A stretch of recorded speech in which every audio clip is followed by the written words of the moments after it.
तो आइए शुरू करते हैं आगे का एजेंडा। बड़ी खबर के साथ 5 महीने तक चली राहुल गांधी की भारत जोड़ो यात्रा का आज समापन। श्रीनगर के शेर कश्मीर स्टेडियम में यह कार्यक्रम रखा गया है। इस समापन समारोह में शामिल होने के लिए कांग्रेस अध्यक्ष मल्लिकार्जुन खड़गे ने 21 विपक्षी दलों को न्योता भेजा था, लेकिन सिर्फ 10 पार्टियों के नेता ही इस समापन समारोह में शामिल होंगे। तो 5 महीने से चल रही राहुल गांधी की भारत जोड़ो यात्रा आज औपचारिक तौर पर खत्म हो जाएगी। श्रीनगर के शेर कश्मीर स्टेडियम में यह समापन समारोह जो आयोजित किया जा रहा है, इस मौके पर बड़ी रैली का आयोजन। राहुल गांधी प्रदेश कांग्रेस ऑफिस में भारत जोड़ो यात्रा के स्थायी स्टैच्यू का उद्घाटन करेंगे। पार्टी अध्यक्ष मल्लिकार्जुन खड़गे की मौजूदगी में राष्ट्रीय ध्वज फहराया जाएगा पार्टी दफ्तर में, और फिर शेर कश्मीर स्टेडियम में सुबह करीब 11:30 बजे का वक्त है। दोपहर 2:30 बजे तक जनसभा होगी। 11:30 बजे कांग्रेस की रैली शुरू होगी। इस रैली में विपक्ष के कई नेताओं को भी न्योता दिया गया है।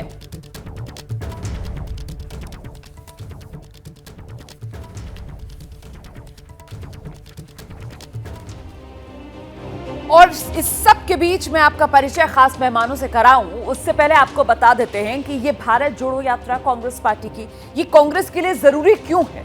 दरअसल कांग्रेस के सामने इस वक्त जो चुनौतियां हैं, उन्हीं को पार पाने के मकसद से कांग्रेस की ये भारत जोड़ो यात्रा। और ऐसे में वो चुनौतियां एक एक कर जल्दी से ले आइए जरा हमारी बड़ी स्क्रीन पर। हमने आपके लिए खास तैयारी की है आपको बताने के लिए कांग्रेस की चुनौतियां क्या हैं। नरेंद्र मोदी से मुकाबला, क्योंकि नरेंद्र मोदी के सामने जब किसी के खड़े होने की बात आती है तो फिर राहुल गांधी टिक नहीं पाते हैं। 2023 में 10 राज्यों में चुनाव, इसी साल करीब 10 राज्यों में विधानसभा चुनाव, खुद को मजबूत विपक्ष के तौर पर साबित करना, यह कांग्रेस की एक बड़ी चुनौती है। जिस तरीके से कांग्रेस को अब विपक्षी दलों की तरफ से ही चुनौती मिलने लगी है मुख्य विपक्ष की भूमिका के लिए। अच्छा, संगठन का विस्तार करना, यह कांग्रेस के सामने एक बड़ी चुनौती। अंदरूनी कलह से निपटना, राज्य जहां पर कांग्रेस सत्ता में, वहां पर आपसी जिस तरीके से सिरफुटव्वल की खबरें सामने निकल कर आती है, उससे निपटना भी कांग्रेस के सामने एक चुनौती। इतना ही नहीं, नेताओं के पलायन को रोकना भी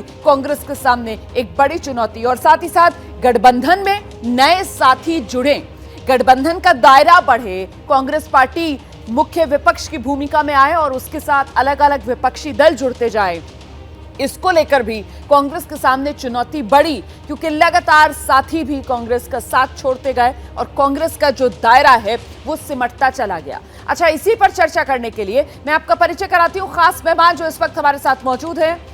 आप देख सकते हैं बीजेपी की तरफ से प्रवक्ता राकेश त्रिपाठी, कांग्रेस प्रवक्ता महिमा सिंह, हमारे साथ कुछ ही देर में जेडीयू की तरफ से अभिषेक झा जुड़ेंगे और टीआरएस के नेता खलीकुर रहमान भी हमारे साथ मौजूद हैं। साथ ही आप देख सकते हैं मेरे साथ मेरे सहयोगी जैनेंद्र कुमार श्रीनगर से इस वक्त मौजूद हैं। आइए सबसे पहले तो आपको लेकर चलते हैं जैनेंद्र के पास, श्रीनगर से हमारे साथ मौजूद हैं। जरा जानते हैं जैनेंद्र से कि आज जबकि समापन समारोह कांग्रेस पार्टी का कश्मीर के शेर कश्मीर स्टेडियम में, वहां पर क्या है खास तैयारियां। जैनेंद्र, देखिए रोमाना, फिलहाल तो बर्फबारी हो रही है जैसा आपने बताया दर्शकों को। इस वक्त भी बर्फ गिर रही है श्रीनगर में और इसकी वजह से सब कुछ प्रभावित हो गया है। तो कांग्रेस ने अपनी तरफ से शेर कश्मीर स्टेडियम में मुकम्मल तैयारी की हुई है, सुरक्षा घेरा भी जबरदस्त है स्टेडियम के इर्द गिर्द, लेकिन बर्फबारी हो रही है और ऐसे में सवाल उठ गया है कि क्या इस बर्फबारी के बीच में कांग्रेस समापन रैली कर पाएगी। मेरे साथ मीम अफजल है, कांग्रेस पार्टी के नेता। मीम साहब, मौसम तो साथ नहीं दे रहा है, क्या ऐसे में रैली आप लोग कर पाएंगे? मौसम साथ दे या ना दे, लेकिन आवाम साथ हैं, लोग आ रहे हैं और कांग्रेस के बहुत लोग इस वक्त श्रीनगर में मौजूद हैं। लेकिन ये आपने देखा कि मैं यहाँ पर मीडिया टीम को पूरा इंचार्ज हूँ और आप सब लोग इस होटल में ठहरे हुए हैं, लेकिन आपको सुबह 8 बजे निकलना था, लेकिन आप ही अभी तक 10 बजे तक नहीं निकल पाए, इसलिए कि जो बस आप लोगों को लेकर के आने वाली थी वो फंस गई है। और इसके अलावा जो बाकी लोग हैं जी, वो भी इस वक्त बहुत सी जगहों पर फंसे हुए हैं, कुछ लोग पहुंच गए हैं वहां पर। मैं ये कह सकता हूं कि हमारा पूरा इरादा है कि इसको कामयाबी के साथ किया जाए। स्टूडियो से मेरी तरफ से एक सवाल पूछिए मीम अफजल साहब से, उनसे ये पूछिए कि आखिरकार ये करीब 150 दिन की भारत जोड़ो यात्रा कांग्रेस पार्टी में जब मंथन हो रहा है, आपस में बातचीत हो रही है, तो फिर कांग्रेस के नेता जो हैं वो इस यात्रा से हासिल क्या, इसके जवाब के तौर पर क्या सामने निकल कर आ रहा है? जरा पूछिए उनसे ये सवाल मेरी तरफ से।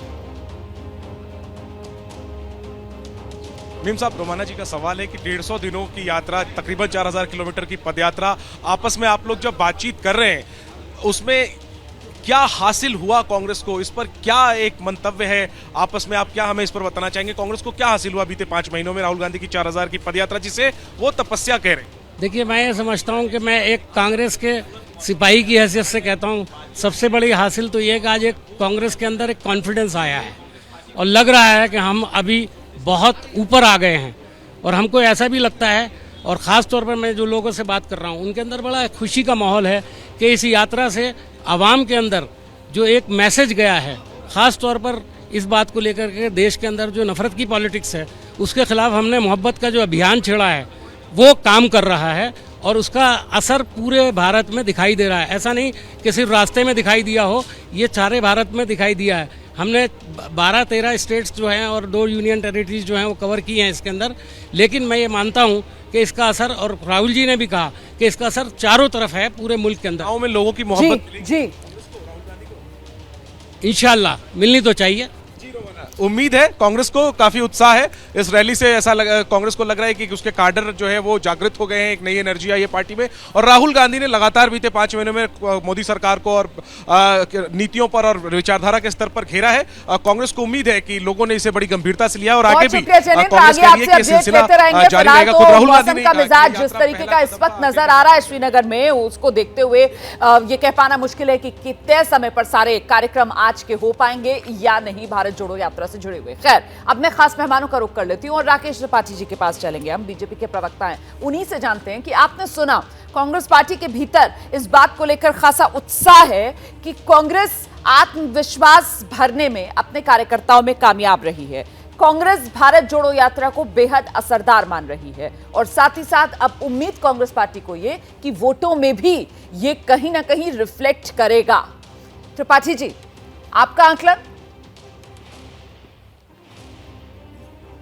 देखिए रोमाना जी, बहुत प्रयास किया था, बहुत भारी खर्च के साथ ये भारत जोड़ो यात्रा राहुल गांधी की छवि को ठीक करने के उद्देश्य से शुरू की गई थी, क्योंकि लगातार कांग्रेस पार्टी जिस तरह से पराजय हो रही थी, राज्य दर राज्य कांग्रेस पार्टी चुनाव हार रही थी और कांग्रेस पार्टी के भीतर जिस तरह से एक अंतर कलह दिखाई पड़ रही थी और इसीलिए वहां अध्यक्ष पद को पहले राहुल गांधी को छोड़ना पड़ा, फिर सोनिया जी की अस्वस्थता के नाते सोनिया जी को भी पद छोड़ना पड़ा और फिर मल्लिकार्जुन खड़गे एक नए अध्यक्ष के रूप में आए। ऐसे में राहुल गांधी की छवि को कैसे पुनर्स्थापित किया जाए, इसके लिए बहुत लंबा प्रयास किया। लेकिन जब ये यात्रा समाप्त हो रही है तो फलसफा इस यात्रा का क्या देखेंगे, तो दिखाई पड़ेगा कि राहुल गांधी जो पहले ठंड से डरा करते थे, जैकेट पहना करते थे, वो ठंड से डरना उन्होंने बंद कर दिया। उनका ठंड से भय खत्म हो गया है। इस राहुल गांधी की यात्रा का फलसफा नंबर 1 है।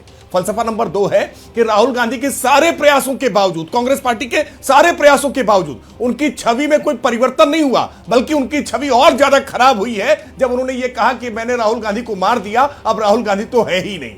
यानी इस प्रकार के दिव्य ज्ञान रोज रोज जो लगातार जनता को सुनने को मिले हैं, इससे जनता ने कॉमेडी जगत को और ज्यादा समृद्धशाली महसूस किया है। मैं मानता हूं कि कांग्रेस पार्टी की भारत जोड़ो यात्रा विशुद्ध रूप से एक राजनीतिक यात्रा थी, जिस यात्रा का उद्देश्य था कि राहुल गांधी को कैसे क्लीन इमेज उनकी की जाए, एक परिश्रमी, एक निडर, एक बहुत जुझारू नेता के तौर पर उनको स्थापित किया जाए। लेकिन कहीं ना कहीं वो पूरी यात्रा उनकी बड़े फलसफे आपने बता दिए इस भारत जोड़ो यात्रा को लेकर। कांग्रेस की तरफ से महिमा सिंह जी भी हमारे साथ मौजूद हैं, उनसे जरा मोहर लगवाते हैं कि आपके फलसफे जो आप सामने रख रहे हैं वो कितना सही कितना गलत वो मानती हैं। तो महिमा जी, मतलब बीजेपी की नजर में तो भारत जोड़ो यात्रा गांधी परिवार, राहुल गांधी से शुरू होकर गांधी परिवार, राहुल गांधी पर ही खत्म, बस इतनी भरी थी ये भारत जोड़ो यात्रा कांग्रेस की।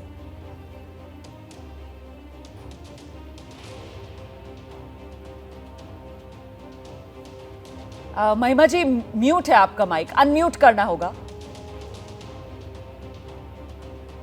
नमस्कार रोमाना जी और सभी को नमस्कार। मेरी समझ ये है कि आपकी स्क्रीन पर ही जो नजारा नजर आ रहा है उसमें ये स्पष्ट हो जाता है कि ये यात्रा किससे शुरू हुई और किस पर खत्म होती है। यही प्रवक्ता थे भारतीय जनता पार्टी के जब दिल्ली के अंदर यात्रा गुजर रही थी और एक चर्चा में हम साथ शामिल थे और इन्होंने कहा मुझे तो सिर्फ सैकड़ा संख्या दिखाई दे रही है। मैं समझती हूँ कि कन्याकुमारी से कश्मीर तक जो आवाम की आवाज यात्रा के साथ चली, ये जो लाखों लोगों का हुजूम दिखाई देता है, ये जो भाजपा के लोग कयास लगाते थे कि राहुल गांधी 2 दिन नहीं चल पाएंगे या दक्षिण भारत से आगे निकलकर इनको लोग नहीं मिल पाएंगे, कोई समर्थन नहीं मिल पाएगा, एक के बाद एक बड़ी रैलियां भारत जोड़ो यात्रा ने देखी, लोगों का समर्थन देखा, रास्ते में आने वाला एक ऑर्गेनिक क्राउड जो लोग निकल करके आए, जिसमें बच्चे, महिलाएं, बुजुर्ग और अलग अलग वर्गों के लोग शामिल थे, नागरिक शामिल थे। तो उससे भारतीय जनता पार्टी के जो लाखों करोड़ों रुपए लगे थे, हास्यास्पद है। अभी इन्होंने रुपए लगाने की बात की, तो मैं समझती हूँ कि लाखों करोड़ रुपए जो इन्होंने एक व्यक्ति की छवि को गिराने के लिए, उसका खंडन करने के लिए लगाए थे, वो तो पानी में बह गए हैं आज। क्योंकि आप देख रहे हैं कि कन्याकुमारी से कश्मीर तक, जहां पहले इन्होंने चाहे पादरी का मुद्दा उठाया हो, उसके बाद चाहे टी शर्ट का मुद्दा उठाया हो, या फिर उसके बाद मध्य प्रदेश के अंदर एक शिक्षक को बर्खास्त किया हो यात्रा में शामिल होने के लिए, राहुल गांधी की सुरक्षा से छेड़छाड़ की हो, भीड़ पर टिप्पणी की हो, आज जो दिखाई देता है कश्मीर के अंदर, जो कश्मीर को लेकर भाजपा ने एक नैरेटिव बनाया था कि कश्मीर के अंदर जो लोग हैं वो किस तरह से आतंक की ओर उनका रुझान है, हाँ। और जो पूरा एक नैरेटिव था वो बस्ट हो गया है रोमाना जी आज। और ये साफ दिखाई देता है कि ये दबे कुचलों की आवाज, ये दलितों की आवाज, ये बेरोजगारों की आवाज, ये माइनॉरिटीज की आवाज, किसानों की, महिलाओं की, छोटे व्यापारियों की, सेवानिवृत्त हमारे जो सैनिक हैं उनकी, वो निकल कर सामने आए। राहुल गांधी से भारी मात्रा में वो मिलते रहे। महिमा जी, आपने बहुत सारी बातें यहाँ पर एक समय में रख दी हैं। धीरे धीरे करके इन सब पे जरा बात करेंगे। मैं अभिषेक का भी रुख करूंगी, लेकिन इस बीच एक बड़ी खबर जरा दर्शकों को बताते हैं, और वो बड़ी खबर ये है कि भारत जोड़ो यात्रा के समापन के मौके पर विपक्षी एकजुटता की कांग्रेस की कवायद को बड़ा झटका लगा है। राहुल की श्रीनगर रैली में 21 में से सिर्फ 10 दलों के नेता ही शामिल होंगे। जेडीयू, आरजेडी, शिवसेना जैसे विपक्ष की बड़ी पार्टी के नेता इस रैली में शामिल नहीं हो रहे हैं। शामिल होने वाली पार्टियां कौन कौन सी हैं ये भी जान लीजिए आप। सीपीआई, नेशनल कॉन्फ्रेंस, पीडीपी, अच्छा नेशनल कॉन्फ्रेंस पीडीपी दोनों कश्मीर की क्षेत्रीय पार्टियां हैं, और साथ ही डीएमके। तो ये वो दल हैं जो शामिल हो रहे हैं राहुल गांधी की इस भारत जोड़ो यात्रा के समापन कार्यक्रम में, और कुछ अन्य दल ऐसे जो शिरकत नहीं कर रहे हैं, और ये वो दल हैं जिनको न्योता भेजा गया था कांग्रेस पार्टी की तरफ से, लेकिन चाहे जेडीयू हो, आरजेडी हो, शिवसेना हो, उनके जो नेता हैं, बड़े नेता, वो इस रैली में शिरकत नहीं कर रहे। इसकी वजह क्या है जानेंगे हम अभिषेक से, लेकिन इससे पहले जरा जल्दी से खलीकुर रहमान साहब का रुख करते हैं, और खलीकुर रहमान साहब से मैं समझने की कोशिश करती हूँ। खलीकुर रहमान साहब, आपने बीजेपी और कांग्रेस दोनों पार्टी के प्रवक्ताओं को सुना, और दोनों की तरफ से इस बात को लेकर तो सहमति है कि साहब भारत जोड़ो यात्रा मतलब राहुल की छवि। एक की तरफ से कहा जा रहा है कि साहब छवि कोई बेहतर नहीं हुई है, दूसरी की तरफ से दावा किया जा रहा है कि भारत जोड़ो यात्रा से राहुल की छवि जो है वो बेहतर उभर कर आई है। आपका आंकलन क्या है ये भारत जोड़ो यात्रा, कांग्रेस पार्टी, राहुल गांधी, इसको लेकर? नमस्कार। मैं ये कहना चाहूंगा कि भारत जोड़ो यात्रा, जैसा कि हम सब देखते आ रहे हैं और हमारे स्टेट से भी वो यात्रा गुजरी है, यात्रा में लोग साथ उनके चल रहे हैं, उनके पार्टी वाले चल रहे हैं, और उसी दौरान बीच में हमने देखा है कि गुजरात के इलेक्शन आए और हिमाचल प्रदेश के इलेक्शन आए, और एक तरफ जो, क्योंकि ये जो यात्रा थी ये यात्रा पॉलिटिकल, और एक पॉलिटिकल लीडर के नाते राहुल गांधी जी का ये यात्रा का मकसद जो है, उनका ये मकसद है कि भारत जोड़ो, और जब वो चल तो उनकी पार्टी को टूटती जा रही है, तो हर जगह से ये आवाज आ रही थी कि इसको भारत जोड़ो के बजाय पार्टी जोड़ो यात्रा कहना चाहिए। और उसी दौरान जबकि ये यात्रा चल रही थी और गुजरात के इतने अहम इलेक्शन थे, तो राहुल गांधी जी ने उन गुजरात के इलेक्शनों को बिल्कुल ही समझिए आप नजरअंदाज किया और वहां पे गए नहीं। तो इसका मकसद समझ में नहीं आता कि राहुल गांधी जी खुद कंफ्यूज है, और रहा उनकी छवि का सवाल। राहुल गांधी जी की जो छवि है वो मैं समझता हूँ कि उसके ऊपर टिप्पणी करना इसलिए मैं जरूरी नहीं समझता कि हर कोई, जितने पैनल पे यहाँ पे बैठे हैं मेरे साथी, वो जानते हैं, सारी जनता हिंदुस्तान की जानती है कि आज राहुल गांधी जी एक सीरियस पॉलिटिशियन नहीं है, बल्कि एक रिलक्टेंट पॉलिटिशियन है। जिस दिन से उन्होंने कांग्रेस की में शामिल हुए, कांग्रेस के तो मतलब आप ये कह रहे हैं वो रिलक्टेंट, सर रिलक्टेंट पॉलिटिशियन वाला जो तमगा है वो राहुल गांधी को शुरू से मिला हुआ है। मैं यही दरअसल समझने की कोशिश कर रही थी आपसे कि रिलक्टेंट आपकी नजर में, मुझे लगता है आवाज नहीं मिल रही है मेरी खलीकुर रहमान साहब को, थोड़ी उनकी आवाज कम कर दीजिए, वो मेरी आवाज नहीं सुन पा रहे हैं, कंटिन्यूअसली बोल रहे हैं। रिलक्टेंट पॉलिटिशियन वाला जो तमगा है राहुल गांधी का वो अभी भी नहीं उतरा है। मतलब करीब 150 दिन, करीब 4000 किलोमीटर पैदल चलने के बावजूद आज भी क्या भारतीय राजनीति में राहुल गांधी एक अनमने राजनेता के तौर पर ही देखे और समझे जाएंगे? इस पहलू पर भी हम जवाब लेंगे कांग्रेस की नेता से, लेकिन अब जल्दी से अभिषेक झा का रुख करते हैं। जेडीयू के प्रवक्ता हैं हमारे साथ मौजूद है यहाँ पर। अभिषेक, आप ये बताइए कि नीतीश कुमार उन्होंने क्यों भारत जोड़ो यात्रा से दूरी बनाई? यात्रा में फिजिकली शामिल होकर ही यात्रा को समर्थन दिया जाए ऐसी बात नहीं। कांग्रेस पार्टी की तरफ से, राहुल गांधी जी की तरफ से, उनके नेतृत्व में भारत जोड़ो यात्रा बहुत लंबे दिनों से चल रही है। जनता का समर्थन भी मिल रहा है, लगातार आप लोग तस्वीरें भी दिखा रहे हैं। और हर पॉलिटिकल पार्टी को इस तरह के राजनीतिक कार्यक्रम तो करने ही चाहिए, जनता से सीधा संवाद भी स्थापित करना चाहिए। आप लोगों ने चिट्ठी भी चलाई हो। हमारे राष्ट्रीय अध्यक्ष आदरणीय ललन सिंह जी ने कांग्रेस पार्टी के अध्यक्ष खड़गे साहब को चिट्ठी लिखकर बताया है कि ऐसा संयोग हुआ है कि आज के ही दिन हमारी पार्टी का इलेक्शन कैंपेन नागालैंड में लॉन्च हो रहा है, जिसको लेकर हमारी पार्टी के सभी वरिष्ठ नेता वहां पर गए हुए हैं। इस वजह से अनुपस्थिति हमारी हो रही है, लेकिन इसका कतई ये मतलब नहीं है कि यात्रा को लेकर हमारा नैतिक समर्थन नहीं है, या हम लोग भी इस बात को मानते हैं कि देश में लोकतांत्रिक और नैतिक मूल्यों का पतन हुआ है और एनडीए की सरकार जो भारतीय जनता पार्टी के नेतृत्व में चल रही है इसके लिए कहीं ना कहीं जिम्मेदार। तो यात्रा की तो नैतिक समर्थन है आपका, एनडीए को आप कटघरे में खड़ा कर रहे हैं, निशाने पर आपके बीजेपी है। ऐसे में राकेश त्रिपाठी जी, फिर तो मतलब मामला बहुत साफ हो गया कि जो भी बीजेपी के अगेंस्ट होगा वो कुल मिलाकर गोलबंदी के लिए कांग्रेस के साथ खड़ा हो सकता है, और उसका नेतृत्व करते हुए राहुल गांधी नजर आ रहे हैं राकेश त्रिपाठी जी।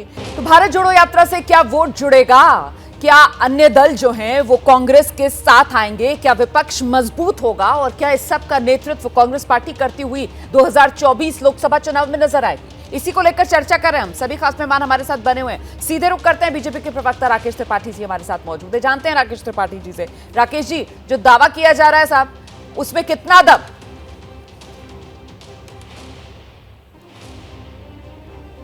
नहीं, देखिए रोमाना जी, एक बहुत पुराना मुहावरा है, 9 दिन चले 2.5 कोस। इतनी लंबी यात्रा पूरी कर ली, लेकिन कांग्रेस पार्टी की स्थिति जस की तस ही बनी हुई है। इस कांग्रेस पार्टी की यात्रा जब शुरू हुई थी ना, तो गोवा में तुरंत इनकी पार्टी के कुछ विधायकों ने कांग्रेस पार्टी से हाथ छुड़ा लिया था। आगे जैसे जैसे यात्रा इनकी बढ़ती गई, वैसे वैसे कांग्रेस पार्टी की अंतर्कलह स्थान स्थान पर दिखाई पड़ती रही। वीर सावरकर को लेकर के विवाद उत्पन्न किया इस यात्रा ने। जारकीहोली के बयान उसी यात्रा के बीच में आए।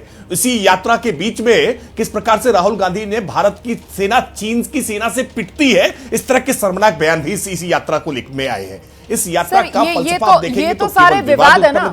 हाँ, ये तो सारे विवाद हैं जो बीजेपी की तरफ से उठाए गए। लेकिन सवाल ये कि इसी यात्रा के दौरान हिमाचल प्रदेश जहां चुनाव हुआ, ठीक है, गुजरात में बीजेपी अपनी सरकार बचाने में कामयाब रही, बल्कि बंपर जीत बीजेपी को गुजरात में मिली, लेकिन हिमाचल प्रदेश की सत्ता बीजेपी के हाथ से निकल गई, कांग्रेस के खाते में आ गया हिमाचल प्रदेश। क्या इसको पूरी तरीके से नजरअंदाज करेंगे आप, या फिर इसका लेना देना कोई नहीं है भारत जोड़ो यात्रा से? तो कन्याकुमारी से कश्मीर, राहुल की भारत जोड़ो यात्रा से कितनी बदली कांग्रेस की तकदीर, इसी को लेकर आगे का एजेंडा में हम आप तक बड़ी जानकारियां पहुंचा रहे हैं। देखिए, विपक्षी एकता को लेकर लगातार सवाल उठते रहे, हालांकि राहुल गांधी कह रहे हैं कि विपक्षी एकता बिखरी हुई है, यह कहना सही नहीं है। जो ऑपोजिशन यूनिटी आती है वो बातचीत के बाद, कॉन्वर्सेशन के बाद, एक विजन के बाद आती है, और ये कहना कि ऑपोजिशन बिखरी हुई है, ये सही नहीं है। जरूर ऑपोजिशन में डिफरेंसेस हैं, जरूर ऑपोजिशन में बातचीत होती है, बट ऑपोजिशन एक साथ लड़ेगी, एक साथ खड़ी होगी, और विचारधारा की लड़ाई है। जो एक तरफ आरएसएस बीजेपी वाले हैं और दूसरी तरफ नॉन आरएसएस बीजेपी की फोर्सेस हैं। तो सभी खास मेहमान हमारे साथ लगातार बने हुए हैं। सीधे रुक करते हैं, कांग्रेस की प्रवक्ता महिमा सिंह हमारे साथ मौजूद है। महिमा जी, राहुल गांधी के दावे अपनी जगह, लेकिन जिस बात का जिक्र यहाँ पर बाकी मेहमान कर रहे हैं कि साहब आप देखिए ना, भारत जोड़ो यात्रा लेकर निकलते हैं राहुल गांधी, और नतीजा क्या होता है उसी दौरान हम देखते हैं किस तरीके से कांग्रेस से लोग छिटक कर दूसरे दलों में जा रहे होते हैं। चुनावी राज्यों से बचते हुए निकलते हैं राहुल गांधी, बावजूद इसके कि भाई राजनीतिक दल है कांग्रेस पार्टी, और आप राजनीतिक यात्रा निकाल रहे हैं और खुद डर रहे हैं चुनावी राज्यों में जाने से। महिमा जी। रोमाना जी, आपने जो बातें पूछी, हालांकि उसका बार बार जवाब हमारे जो चेयरमैन हैं, हमारे जो जनरल सेक्रेटरी इंचार्ज हैं जयराम रमेश जी, वो अपनी प्रेस वार्ताओं में दे चुके हैं और मैं भी दूंगी। लेकिन उससे पहले जो इतनी सारी बातें मैंने सुनी रोमाना जी, उसमें से 3 बिंदु निकल के आए हैं। वो 3 बिंदु आपको बताती हूँ कि भाजपा का जो पूरा लब्बो लुबाव है, भाजपा की विचारधारा का, वो क्या है। 2 बातें हैं।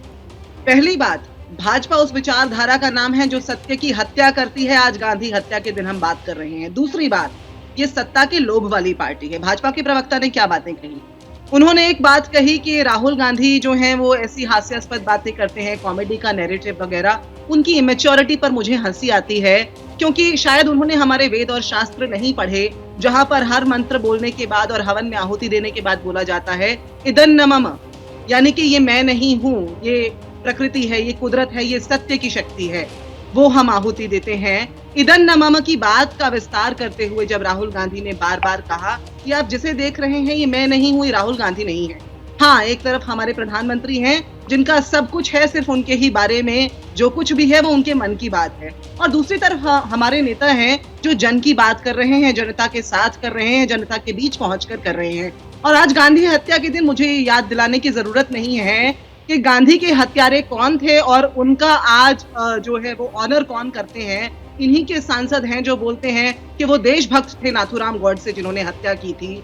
और आज ही के दिन जब उनकी हत्या की गई तो भाजपा ने ये एजेंडा बना लिया था, उसी दिन आरएसएस ने ये एजेंडा बना लिया था कि गांधी ने जो अंग्रेजों से कहा था ना कि आप मेरे शरीर को मिटा सकते हैं, पर मेरे विचारधारा को नहीं। महिमा जी, मुझे लगता है आप यहाँ पर जिस तरीके से बात को रख रही हैं और जिस मकसद से भारत जोड़ो यात्रा खुद कांग्रेस पार्टी की तरफ से कहा गया कि हम संवाद के लिए चला रहे हैं, ये लोगों से सीधा जुड़ना चाहते हैं। हमारे साथ एक और खास मेहमान यहाँ स्टूडियो में आप देख सकते हैं इस वक्त मौजूद हैं, हर्षवर्धन त्रिपाठी जी, वरिष्ठ पत्रकार हैं। मैं उन्हीं के पास आ रही हूँ, मैम आपके पास आऊंगी, बारी बारी सबके पास आ रही हूँ। मैं हर्षवर्धन त्रिपाठी जी का रुख करूंगी और मैं उनसे समझना चाहती हूँ यहाँ पर ये जिस तरीके से इदं न मम वाला फलसफा लेकर आ गई है। बात तो ये है कि जो आप कहना चाह रहे हैं क्या वो लोगों तक पहुंच पा रहा है?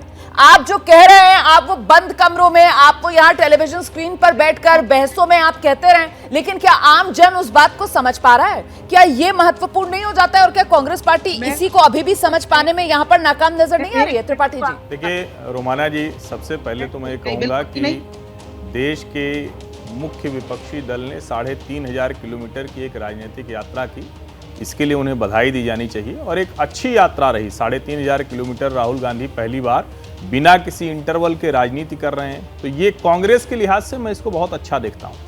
लेकिन जैसे ही हम कहते हैं कि कांग्रेस का राजनीतिक लाभ कितना होने वाला है, जैसे अभी महिमा जी ने कहा, बहुत विद्वान प्रवक्ता हैं और पढ़ लिख के बहुत अच्छे से बात करती है, अभी उन्होंने बड़ा अच्छा शब्द इस्तेमाल किया, इदं न मम। अब सवाल ये कि जिस तुलना जिससे कर रही थी, जो बात कह रही थी, वो कौन लोग होते हैं? राष्ट्रीय स्वयंसेवक संघ के आप हर प्रचारक के मुंह से, और जब कहते हैं ना तो राष्ट्राय स्वाहा, इदं न मम इदं राष्ट्राय, यानी सब कुछ राष्ट्र के लिए समर्पित है, सब कुछ राष्ट्र के लिए करेंगे। अच्छा है कि कांग्रेस के लोग भी इस विचार को बात अब करने लगे। राहुल गांधी ने एक परिवर्तन तो लाया, कम से कम उनकी प्रवक्ता की बात से समझ में आया, लेकिन उसके आगे की बात है जो कहता है कि भारत की राजनीति में चुनाव जीतने के लिए जनता का भरोसा चाहिए। और जो लगातार मैं एबीपी न्यूज की ही स्क्रीन पर लगातार देख रहा हूं, जो सर्वविदित तथ्य है कि देश के कई राज्यों में कांग्रेस है ही नहीं, चुनावी लड़ाई को लेकर कोई तैयारी है नहीं, आपके अपने कैडर को लेकर अभी भी संगठन का कोई पक्का ढांचा तैयार नहीं। आप कह सकते हैं कि हमारे यहाँ अध्यक्ष का चुनाव हो गया, लेकिन क्या उसके बाद टीम कैसे काम करेगी, कहां किस तरह की स्थिति वो आप बता पाए? आपके अलग अलग राज्यों में जिस तरह की स्थितियां हैं, जहां सत्ता है वहां भी, तो आप कहते हैं ये लोकतंत्र है। अच्छा है, लोकतंत्र है, लेकिन अगर वो आंतरिक लोकतंत्र दिग्विजय सिंह और जयराम रमेश में झगड़ा दिखाएगा भारत जोड़ो यात्रा के समय, तो जनता कौन सा वाला संदेश ले। मुझे लगता है कि राहुल गांधी यहां तक एक बहुत अच्छी यात्रा लेकर आए। जम्मू कश्मीर में शांति है, 370 हटने के बाद सुंदर माहौल है, ये सब अच्छा दिख रहा है। कांग्रेस के लिए क्या अच्छा होगा, उसको जमीन पर तैयारी करनी होगी। इस यात्रा से उसे राजनीतिक लाभ नहीं होगा। पार्टी के लिए अच्छा है, मनोबल अच्छा है। बिल्कुल। और मुझे लगता है बाकी मेहमानों का भी जल्दी से रुख कर लेते हैं। अभिषेक का रुख करेंगे। अभिषेक, आपने पहले कहा कि साहब नैतिक समर्थन जेडीयू का है, नीतीश कुमार की खुद मौजूदगी नहीं है, इसको लेकर ज्यादा बात नहीं की जानी चाहिए, लेकिन आप समझते हैं कि पॉलिटिक्स क्या है, पूरा परसेप्शन का खेल है। और ऐसे में हमने देखा है कई बार पहले भी मंच पर विपक्ष की तरफ से जब एकजुटता का संदेश दिया जाता है तो कैसे तमाम अलग अलग राजनीतिक दलों के जो बड़े नेता हैं वो एक दूसरे के साथ कंधे से कंधा मिलाकर खड़े होते हैं। भाई, इस पर पूरी चर्चाएं की जाती हैं, इसी के मायने निकाले जाते हैं। और ऐसे में सवाल तो पूछा जाएगा विपक्षी एकता को लेकर, जब आप पहुंचते नहीं हैं उस मंच पर जहां पर राहुल गांधी मौजूद हैं, जहां से वो भारत जोड़ो यात्रा का संदेश दे रहे हैं। खुद विपक्ष में अलग अलग दल ही एकजुट नहीं है, इससे तो सीधा संदेश यही जाएगा। इसको दूसरा एंगल देने की आवश्यकता नहीं है रुमाना जी। अब मान लीजिए हमारी पार्टी कोई पॉलिटिकल प्रोग्राम करती है और उसमें कांग्रेस पार्टी के शीर्ष नेता शामिल नहीं होते हैं, इसका कोई दूसरा अर्थ नहीं हो सकता है। हमारे नेता नीतीश कुमार जी ने लगातार विपक्ष के सभी अहम नेताओं से मुलाकात की है, बातचीत की है। कांग्रेस पार्टी का अपना एक राजनीतिक कार्यक्रम है, हमारी शुभकामनाएं और नैतिक समर्थन उनके साथ। लेकिन आने वाले समय में आपको देखने को मिलेगा जब विपक्षी एकजुटता सुनिश्चित होगी, एक प्लेटफॉर्म तैयार होगा जहां विपक्ष के सभी बड़े चेहरे आपको एक साथ दिखाई पड़ेंगे, जो बुनियादी मुद्दे हैं उनकी चर्चा होगी, कैसे एकजुटता के साथ हम आने वाले चुनाव को लड़ें, ये सुनिश्चित करें कि देश के जो चुनाव है वो मुद्दों पर आधारित होकर लड़े जाए, न कि किसी चेहरे पर या किसी एजेंडे पर आधारित होकर लड़े जाए। ठीक है, तो खलीकुर रहमान साहब विपक्ष के अंदर ठीक है, बीआरएस के नेता खलीकुर रहमान हमारे साथ मौजूद है, उन्हीं का रुख कर लेती हूँ। खलीकुर रहमान साहब, मतलब जेडीयू तो आपके साथ आने से रहा, अच्छा लेफ्ट के नेता को खम्मम में जो रैली हुई थी, आपने केरला के मुख्यमंत्री को भी वहां पर न्योता दिया था, आम आदमी पार्टी के जो 2 मुख्यमंत्री हैं उनको वहां पर बुलाया था, तो सर लेफ्ट तो भारत जोड़ो यात्रा में राहुल गांधी के साथ खड़ा हुआ नजर आ रहा है, तो फिर आपका जो दायरा है वो सिमटता हुआ नजर आ रहा है। बीआरएस अलग थलग पड़ जाएगी इस विपक्षी एकता की जब बात होगी, और इसको नेतृत्व जब राहुल गांधी देते हुए नजर आएंगे 2024 चुनाव से पहले। खलीकुर रहमान साहब जी, जहां तक देखिए आप विपक्ष की यूनिटी की बात है, ये चुनाव से पहले अभी ये इस साल अभी करीब 8 स्टेट्स अभी चुनाव में जा रहे हैं, और रहा ये जो अपोजिशन है, जो यूपीए एक जमाने में कहा जाता था, अब तो यूपीए है ही नहीं है, तो यूपीए के जितने पार्टनर्स एक के बाद यूपीए से टूट चुके हैं। और खासतौर पे बीआरएस की यही कोशिश है कि जितने नॉन बीजेपी और नॉन कांग्रेस जितने पार्टीज है उनको एक प्लेटफॉर्म पे लाया जाए, और ये कोशिश हमारी जारी रहेगी। और इस कोशिश में जितने नॉन कांग्रेस पार्टीज है जो कांग्रेस के साथ नहीं खड़े हैं, वो पार्टीज पूरे हमारे साथ आ रहे हैं। आपने अभी देखा कि हम लास्ट मंथ हमारे यहाँ एक बहुत बड़ा प्रोग्राम हुआ था जिसमें आम आदमी पार्टी भी आए थे, और फिर दूसरे पार्टीज के भी नेता हमारे साथ मौजूद थे यहाँ। तो हमारी कोशिश यही है कि कांग्रेस को और बीजेपी को हमने देखा है कि किस तरीके से कांग्रेस ने तो करीब 60 साल से ऊपर इस देश में हुकूमत की है, और उस 60 सालों में कांग्रेस ने किसके लिए क्या किया है ये सब सारा हिंदुस्तान वाकिफ है। और सवाल तो मेरा ये था ना कि साहब आप जो कोशिश कर रहे हैं वो कोशिश तो रंग लाती हुई नजर नहीं आ रही है।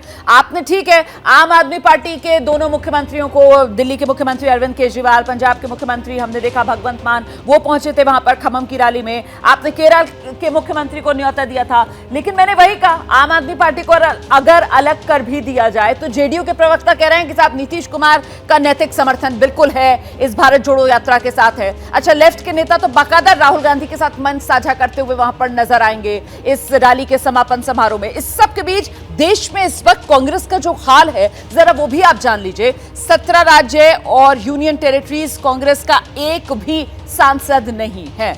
मतलब राजनीतिक तौर पर आप कह सकते हैं कि कांग्रेस पार्टी अपने सबसे कमजोर दौर से गुजर रही है। 11 राज्यों में यूनियन टेरिटरीज में सिर्फ एक सांसद ही कांग्रेस पार्टी का है। 6 राज्य ऐसे हैं जहां कांग्रेस पार्टी का एक विधायक तक नहीं है, मतलब वहां की विधानसभाओं में कांग्रेस की कोई मौजूदगी है ही नहीं। और सबसे बड़ा राजनीतिक तौर पर देश का राज्य उत्तर प्रदेश, वहां पर सिर्फ 2 विधायक कांग्रेस पार्टी के हैं। सिर्फ 3 राज्यों में ही कांग्रेस के मुख्यमंत्री हैं। सिमट चुकी है कांग्रेस पार्टी देश में। सिर्फ 3 राज्यों में ही कांग्रेस पार्टी गठबंधन की सरकार में शामिल है। मतलब कुल मिलाकर 6 ऐसे राज्य जहां पर आप कह सकते हैं कि कांग्रेस पार्टी सत्ता में है। 3 में अपने बूते पर, 3 में सहयोगियों के बूते पर। सभी खास मेहमान हमारे साथ लगातार बने हुए हैं। ऐसे में महिमा जी, जो सबसे बड़ी चुनौती कांग्रेस के सामने वो यही कि खुद को चुनावी राजनीति में फिर से स्थापित करे, एस्टैब्लिश करे। उस दिशा में भारत जोड़ो यात्रा से क्या हासिल करेंगे आप? ये है ना सबसे बड़ा सवाल। इसका जवाब मिल पाया? रोमाना जी, एक मशहूर शायर ने कहा है, जरा मौसम तो बदला है मगर पेड़ों की शाखों पर नए पत्तों के आने में अभी कुछ दिन लगेंगे। बहुत से जर्द चेहरों पर गुबारे गम है कम बेशक, पर उनको मुस्कुराने में अभी कुछ दिन लगेंगे। तो ये एक यात्रा, जो कारवां शुरू हुआ है, यात्रा, राहुल गांधी जी ने कहा ये मेरा पहला कदम है। यदि ये पहला कदम है, यदि ये आगाज है, तो अंजाम क्या होगा इसकी कल्पना कर ली जानी चाहिए। और मैंने इदम नमम की बात की, मैंने भाजपा की सोच की बात की, और मैं आगे अपनी बात को पूर्ण करने जा रही थी कि तब आपने मुझे टोका। मैं ये बात कह दूं कि भाजपा यहाँ गोवा की बात कर रही है यात्रा की शुरुआत होने पर। भाजपा को याद दिलाना चाहिए कि कोविड की शुरुआत से पहले, पैंडेमिक घोषित करने से पहले, लॉकडाउन घोषित करने से पहले मध्य प्रदेश में क्या हुआ था, किस तरह उन्होंने जोड़ तोड़ करके सरकार बनाई थी, और उसी तरह से महाराष्ट्र के अंदर। तो उसी नफरत की राजनीति के विरुद्ध, इन्हीं जनता के मुद्दों के विरुद्ध जो राहुल गांधी जी की आवाज है, जो कांग्रेस पार्टी की आवाज है, वो आवाम की आवाज उसमें मिलती जाएगी और वो बुलंद होती जाएगी। लेकिन जो मकसद था आप लोगों का कि साहब आप लोगों को एक साथ जोड़ते चले जाएंगे, ठीक है, यहाँ भीड़ तो दिख रही है, लेकिन बुनियादी सवाल फिर वही है ना कि क्या ये भीड़ वोटों में तब्दील होगी? अच्छा, क्या आप जो दूसरे विपक्षी दल हैं उनको अपने साथ लाने में कामयाब होंगे? अब आप देखिए ना, आप बिहार में गठबंधन सरकार चला रहे हैं, लेकिन चाहे आरजेडी के बड़े नेता हो, चाहे जेडीयू के शीर्ष नेता हो, कोई मंच पर आपके साथ नजर नहीं आएगा। आप महाराष्ट्र में गठबंधन सरकार में थे शिवसेना के साथ। शिवसेना के बड़े नेता आज जब समापन हो रहा है इस भारत जोड़ो यात्रा का, मंच पर कोई नजर नहीं आएगा। ऐसा क्यों है? फिर इससे हासिल क्या हुआ आपको भारत जोड़ो यात्रा से, अगर आप विपक्षी दलों को एक साथ जोड़ने में कामयाब नहीं हुए? सवाल आज आपसे ही है सारे। रोमाना जी, हमारे नेता जयराम रमेश जी ने अभी 2 ही दिन पहले बड़े स्पष्ट तौर पर बताया है कि ये जो समापन समारोह है यात्रा का, हमने जरूर न्योते भेजे थे, लेकिन ये कोई विपक्ष को एक साथ लाने का कोई समारोह नहीं है। और ये जो यात्रा है, ये हमारे कांग्रेस के संगठन के लिए एक आवश्यक कदम था। और ये देश के अंदर जो संस्थाओं का मर्दन हो रहा था, हम आवाज जनता की किसी पटल पर नहीं उठा पा रहे थे, उसको सीधे सीधे जनता के द्वार पर जाकर उठाने का एक प्रयास था, एक प्रयोग था, और जो कि बहुत सफल रहा है। रही बात विपक्ष के नेताओं की, सभी लोगों की अपनी अपनी महत्वाकांक्षाएं हैं। मैं सदा कहती हूँ, और जैसा जयराम रमेश जी ने कहा कि, और जैसा प्रधानमंत्री जी ने कहा कि 400 दिन अभी बाकी हैं, और जयराम रमेश जी ने कहा कि उसके लिए अभी हमारी जो एक्सरसाइज है, उसके लिए जो कदम है वो अभी शुरू होंगे। ये उसका कदम कतई नहीं है, लेकिन उसके बावजूद हमारे बहुत सारे जो सहयोगी दल हैं, जो बहुत सारे विपक्ष के लाइक माइंडेड दल हैं, उनके नेता बहुत से साथ आए हैं, बहुत से आ रहे हैं, बहुतों की अपनी विवशताएं हैं, और ये तो मुझे लगता है राजनीति का उलट फेर है, ये चलता ही रहता है। ठीक है, चलते चलते मुझे लगता है हम सीधे अब वरिष्ठ पत्रकार हर्षवर्धन त्रिपाठी जी स्टूडियो में हमारे साथ मौजूद है, उन्हीं से अब एक कमेंट लेंगे। कुल मिलाकर सर, यहाँ पर कांग्रेस की तरफ से जिस तरीके से बातें रखी जा रही हैं, जो बयान कांग्रेस के नेताओं की तरफ से दिए जा रहे हैं भारत जोड़ो यात्रा की मकसद को लेकर, इससे हासिल क्या हुआ इसको लेकर, जितना ज्यादा हम सुन रहे हैं उतना मुझे ऐसा लग रहा है कि कांग्रेस अभी भी बड़ी डिफेंसिव मोड में है। जब शुरुआत हुई थी, साहब आप चुनावी राज्यों में क्यों नहीं जा रहे? नहीं, इसका मकसद जो है वो चुनावी राजनीति से बिल्कुल अलग है। अच्छा, अब ये बात हो रही है कि जब समापन हो रहा है, तो जो पहले कहा जाता था कि सभी विपक्षी दल एक साथ एक मंच पर आएंगे, अब वो नजर नहीं आ रहा है, तो फिर से डिफेंस तैयार किया जा रहा है कि नहीं, इसका मकसद कोई विपक्ष को एक साथ लाना थोड़ा ही था। तो कुल मिलाकर सवाल ये कि अभी भी कंफ्यूजन की स्टेट में कांग्रेस पार्टी, और क्या खुद कांग्रेस आकलन नहीं कर पा रही है इस भारत जोड़ो यात्रा से हासिल क्या हुआ? नहीं, मुझे लगता है कि ये सबसे महत्वपूर्ण प्रश्न रोमाना जी आपने किया है। और कांग्रेस पार्टी को इसी जिसको कहते हैं ना भ्रम की जो अवस्था है इससे बाहर निकलना है।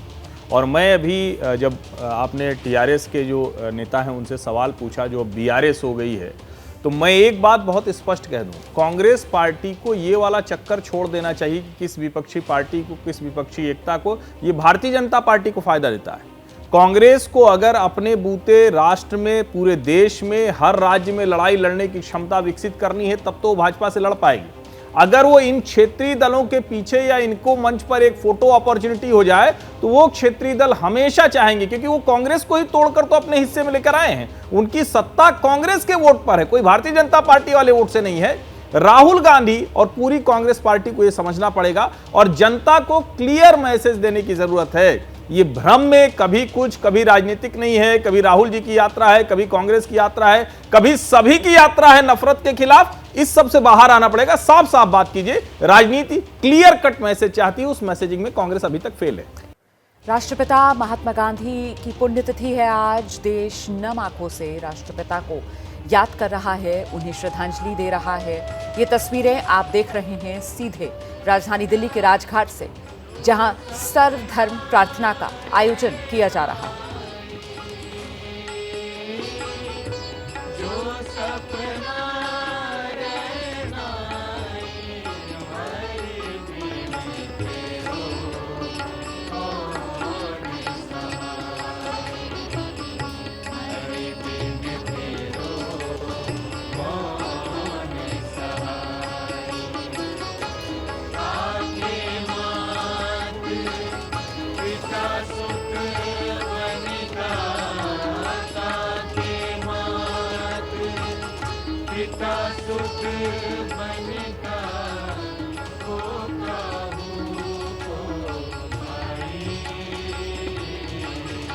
और ये तस्वीरें आप देख रहे हैं, प्रधानमंत्री नरेंद्र मोदी पहुंच चुके हैं राजघाट पर राष्ट्रपिता महात्मा गांधी को श्रद्धासुमन अर्पित करने के लिए।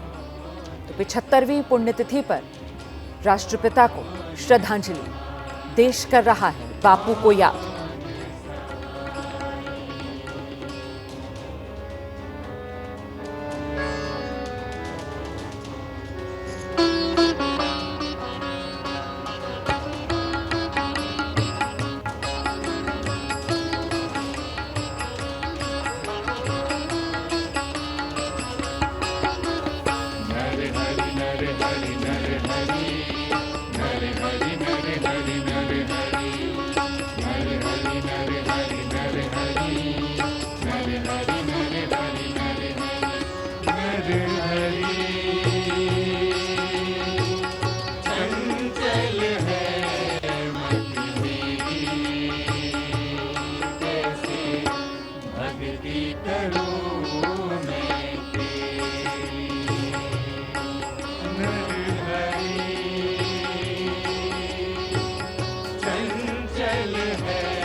तो राजघाट से ये सीधी तस्वीरें इस समय आप देख रहे हैं। राष्ट्रपिता महात्मा गांधी की पुण्यतिथि पर देश बापू को नमन कर रहा है। प्रधानमंत्री नरेंद्र मोदी भी अब से कुछ देर पहले राजघाट पहुंचे हैं और उन्होंने वहां जाकर श्रद्धांजलि अर्पित की है राष्ट्रपिता महात्मा गांधी को। क्या मजबूरी है मेरी, बताइए। मैं अभी आपको बताती हूँ कि मैंने ओए होए होए होए नमकीन के चटकारे लेते हुए टकटकी मार के डिबेट शो को पॉज रिपीट कर करके देख रहे हैं जोगिंदर जी। इनकी तरह आप भी देखें अपनी फेवरेट डिबेट्स को रिपीट कर और डाउनलोड कीजिए एबीपी लाइव ऐप अपने स्मार्ट टीवी पर।